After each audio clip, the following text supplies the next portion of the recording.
How you doing today? Make some noise for yourself. Come on, how y'all doing today? So I'm up here to talk about how do we make peace a lifestyle. Does anybody have peace in your life? Raise your hand. 2 people? 3 people? That's why we need social innovation, right? Because we got to find the way. What does it take to make peace a lifestyle? We often ask, right?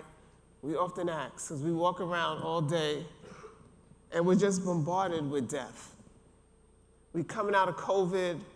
We're coming out of gun violence. These are my friends that I grew up with, that I played in the sandbox with, that I went to high school with, that was in my community, who died from gun violence.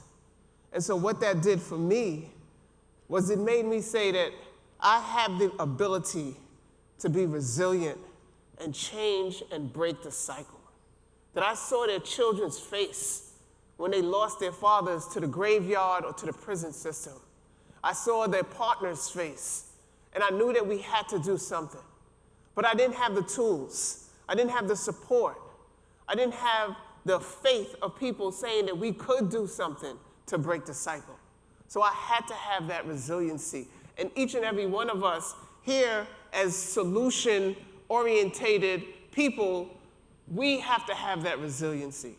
And so we went out and we put people in the streets, not with a social media app that we could push a button and everybody could come. We had to go door to door in New York City to housing developers and get people out.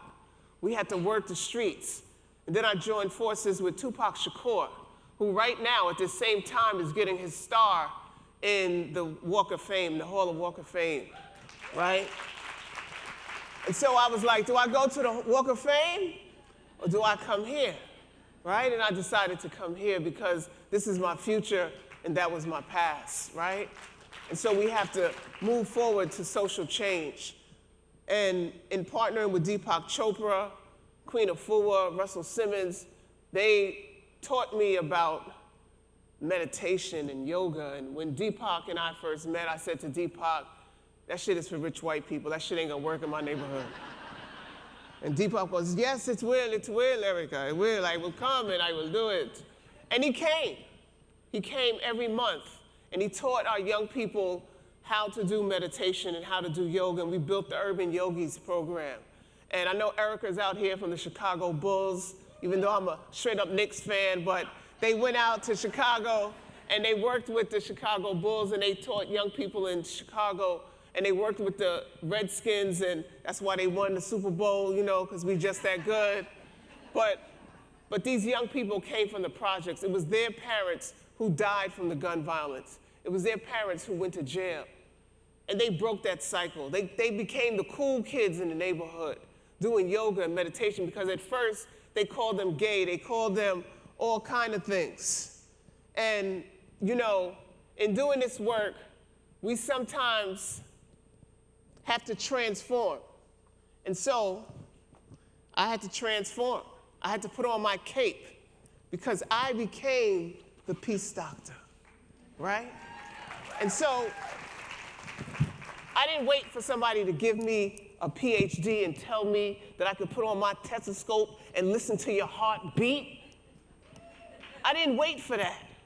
I bought myself a jacket. I put Peace Doctor on the back. I got me an orange stethoscope, and I am the Peace Doctor. And you can have your GPT, because I got G-O-D. It's my authenticity that takes to the streets and makes peace a lifestyle.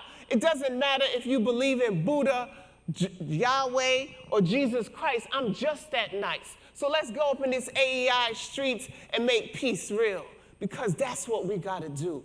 We gotta say it's us. We got the ability to do it, and just do it.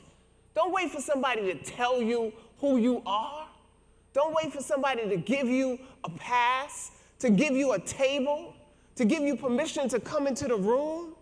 And so we built the VIP system. And with that VIP system, we took it to the mayor's office. And in taking it to the mayor's office, it became the New York City Crisis Management System, where it started with $5 million and 5 sites across the city in New York City. And as you see now, It's over 33 sites and over $140 million invested in formerly incarcerated men and women to come back home and refurbish their community, to give back to their community and transform the violence, because we look at it as a public health crisis. We look at it as a disease. And so we help people heal and transform. And so we were able to bring down in my target area gun violence 80%. We went 4 years with nobody being killed. We went 562 days with nobody being shot. And I know people will say, well, what does that mean?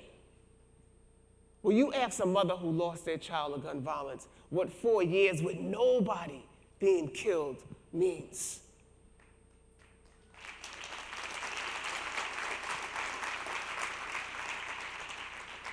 And in 2017, New York City was the safest big city in America. And it was because we treated it like a disease. We are there before the 911 calls are made. We're working with those high-risk individuals, helping them heal and transform, giving them the tools that they need, whether it's employment, mentorship, whether it's working in a hospital when those families come there. And we provide these wraparound support services. When we went to the police and said we're going to do unconventional therapeutic services, they said, no, we're not.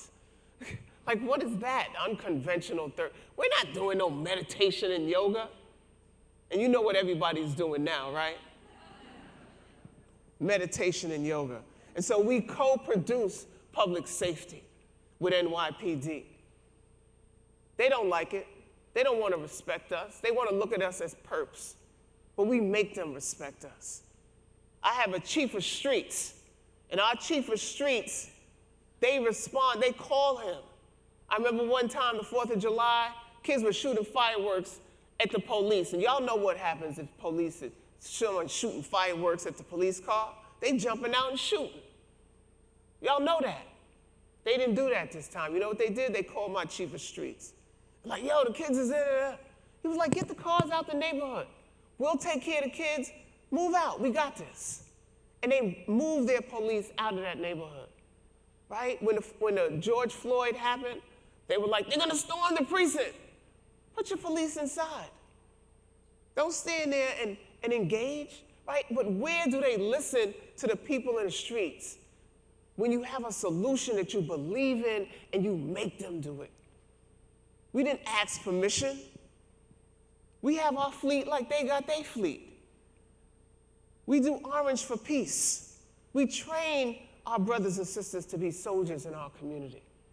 We have a 25-foot RV, a 35-foot RV that we call a Peace Mobile. And it provides a place where we can go into community and we can bring peace to the community. We have a recording studio in the back of the Peace Mobile. So you could put your paint on beats, or you could just go in there and scream. We provide, as we said before, unconventional therapeutic services. And this is us providing unconventional therapeutic service to the White House, where we worked with them to get Joe Biden and his team to invest in community violence intervention work. And so he put billions of dollars across the United States. And that's because we believe in our plan. We believe that there's nobody who can tell us what to do. And right now we're working on building a resilient city. A city where we can use our community, Southeast Queens, as an example to the world. Because we know that we have the answer. We know that if we work together, we can come up with a solution across the nation. We're using VR. We build soldiers, we work with celebrities because we know that they are the key to a lot of young people's heart. And so I say to you, who are we? Who are we? So I want you to repeat after me, if you believe it. I am resiliency. I am resiliency. I am the solution. If you mean it, stand up on your feet. I am the solution. I am the solution. So we got to understand when we leave here this weekend that we are the solution.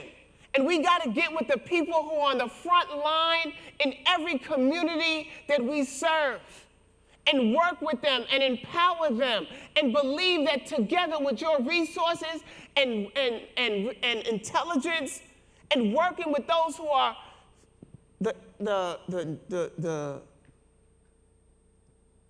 lifeline to community, that we can really, really make a difference.